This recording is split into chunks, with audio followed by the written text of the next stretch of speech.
Nandito nga ako sa farm ng sugar daddy ko para mang-abala. Napansin ko nga yung mga kambing niya na nagtatampo sa initan. Samantalang ito naman kumakain ng bato. Masyado ka ng mabisyo ha, ayaw mo na ng damo. Ayaw mo ring sumama sa initan, nagugluta ka siguro.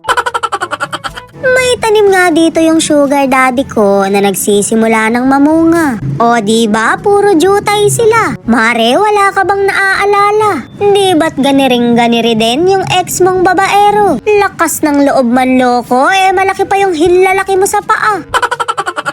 Natutuyot na nga yung mangga dito sa sobrang init. Ganiri talaga mangyayari kapag madalang madiligan. Di ba nga mare, parang yung isa lang dyan. Hindi naman sa sinasabi kong ikaw yun, pero parang gano'n na nga. Ia-update ko nga kayo sa pinapagawa naming tambayan. Sana all talaga nag-a-update. Yung jowa mo ba mare, marunong magpaalam? Yung tipong ia-update ka bago magloko. Ganun man lang sana para prepared ka. Ere na nga yung dating kubo na tinatambayan namin. Pupwestohan namin to kapag may inuman kami. Wala talagang mga pader yung pinagawa ko para hindi kami tumagos. O diba? Mindset ba? Mindset. Bukod nga sa tambayan, nagpagawa rin siya ng kambingan. Magbabagong buhay na raw kasi siya, kaya hindi na mga manok yung aalagaan niya. Medyo natuwa naman ako dahil ako na yung hihimasin niya. Kaso mare, nasabi niya na rin yan noon. Sunod-sunod siguro ang talo, kaya ako magbabago. Huwag nga ako, baka magbabago ka lang ng sabungan.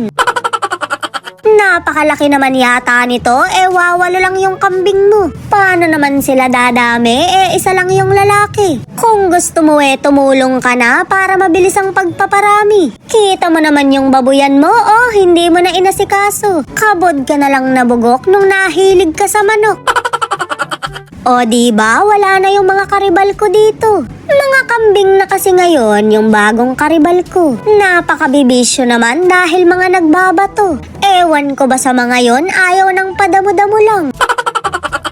O mare, mabuti pa tong saging, may puso. Yung kakilala ko kasi, wala.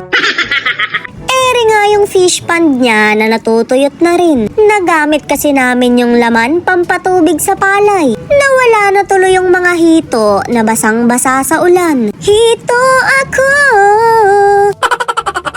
Mare, malaki talaga inggit ko dito sa mangga. Ganito kasing hugis ng mukha yung gusto kong ma-achieve. Napakadax kasi ng pesko, akala mo gagaplato. Mas masarap pa akong pisngihan kesa dito sa mga mangga. Dati ba akong siopaw? Ako naman nga ang magtatampo kaya nandito ako sa duyan. Busy kasi yung sugar daddy ko sa mga negosasyon niya. Napakaraming trabahong gustong pasukin pero full time sabongero siya.